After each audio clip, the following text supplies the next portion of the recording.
झारखंड के राज्यपाल श्री सीपी राधाकृष्णन जी, मुख्यमंत्री श्री चंपई सोरेन जी, केंद्रीय मंत्रिमंडल में मेरे सहयोगी अर्जुन मुंडा जी, विधानसभा में विपक्ष के नेता, अन्य महानुभाव और झारखंड के भाइयों और बहनों, जोहार। आज झारखंड को 35,000 करोड़ रुपए से अधिक की योजनाओं का उपहार मिला है। मैं अपने किसान भाइयों को, मेरे आदिवासी समाज के लोगों को और झारखंड की जनता को इन योजनाओं के लिए बहुत बहुत बधाई देता हूं। साथियों, आज यहां सिंदरी उर्वरक कारखाने का लोकार्पण किया गया है। मैंने संकल्प लिया था कि सिंदरी के इस खाद कारखाने को जरूर शुरू करवाऊंगा।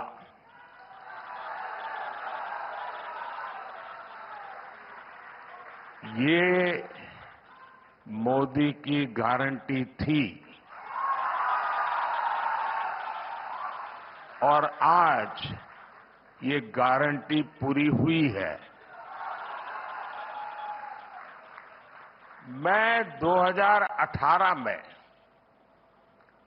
इस फर्टिलाइजर प्लांट का शिलान्यास करने आया था। आज सिर्फ सिंदरी कारखाने की ही शुरुआत नहीं हुई है, बल्कि मेरे देश के, मेरे झारखंड के नौजवानों के लिए रोजगार के हजारों नए अवसरों की शुरुआत हुई है। इस खाद कारखाने के लोकार्पण के साथ ही आज भारत ने आत्मनिर्भरता की ओर भी एक बड़ा कदम उठाया है। हर वर्ष भारत में करीब करीब 360 लाख मैट्रिक टन यूरिया की जरूरत होती है। 2014 में जब हमारी सरकार बनी तो उस समय देश में 225 लाख मैट्रिक टन यूरिया का ही उत्पादन होता था। इस बड़े गैप को भरने के लिए भारत में बड़ी मात्रा में यूरिया का आयात करना पड़ता था। इसलिए हमने संकल्प लिया कि देश को यूरिया के मामले में आत्मनिर्भर बनाएंगे। हमारी सरकार के प्रयासों से बीते 10 वर्षों में यूरिया का उत्पादन बढ़कर 310 लाख मैट्रिक टन हो गया है। बीते 10 वर्षों में हमारी सरकार ने रामागुंडम, गोरखपुर, बरौनी इन फर्टिलाइजर प्लांट फिर से दोबारा शुरू करवाए। अब आज इसमें सिंदरी का नाम भी जुड़ गया है। तालचेर फर्टिलाइजर प्लांट भी अगले 1-1.5 साल में शुरू होने जा रहा है। और मुझे पक्का भरोसा है, देश की जनता पर भरोसा है कि उसके उद्घाटन के लिए भी मैं जरूर पहुंचूंगा। इन पांचों प्लांट से भारत 60 लाख मैट्रिक टन से भी ज्यादा यूरिया का उत्पादन कर पाएगा। यानी भारत तेजी से यूरिया के मामले में आत्मनिर्भर होने की तरफ बढ़ रहा है।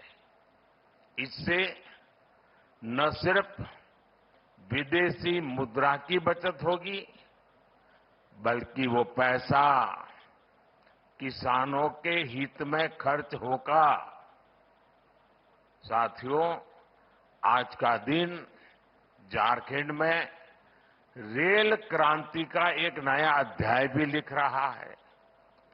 नई रेलवे लाइन की शुरुआत से लेकर मौजूदा रेलवे लाइन के दोहरीकरण और कई अन्य प्रोजेक्ट्स आज यहां शुरू हुए हैं।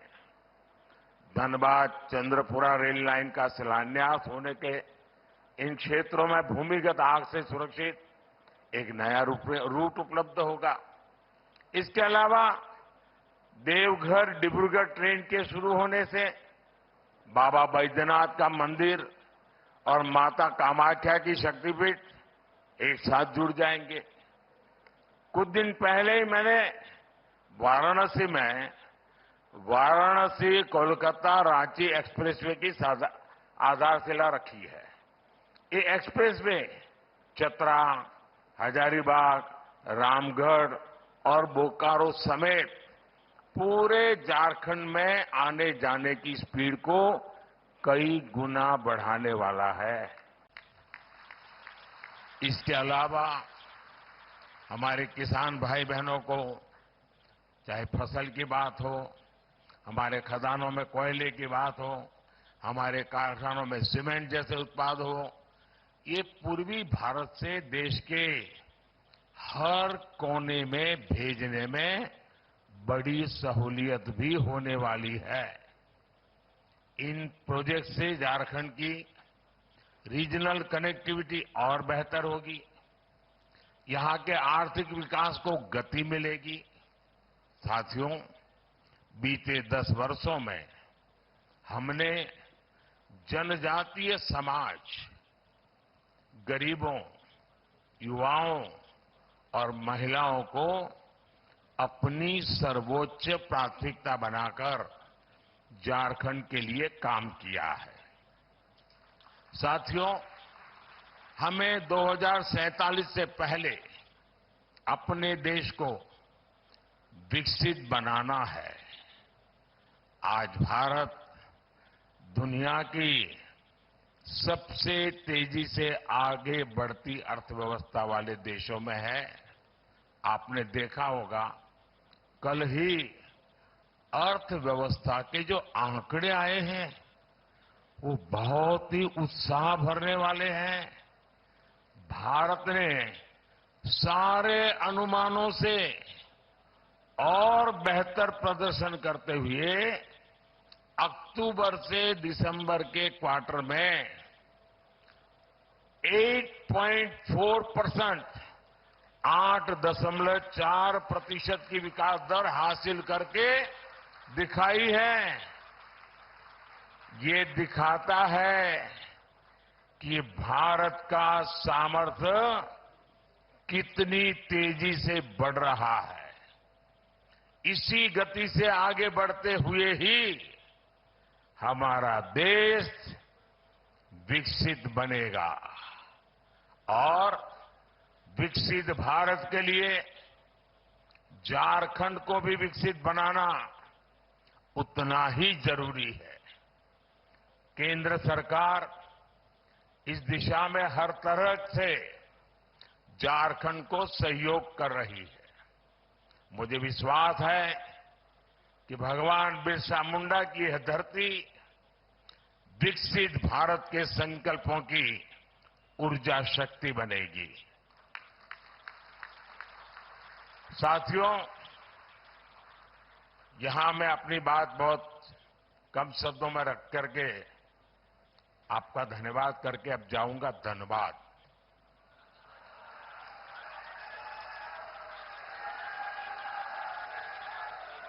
तो वहां मैदान भी जरा खुला होगा, माहौल भी बड़ा गर्मा गर्म होगा,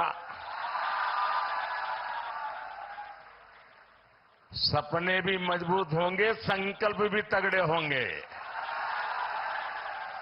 और इसलिए मैं जल्द से जल्द आधे घंटे के भीतर भीतर धनबाद जाकर के वहां से झारखंड को और देश को अनेक और बातें भी बताऊंगा।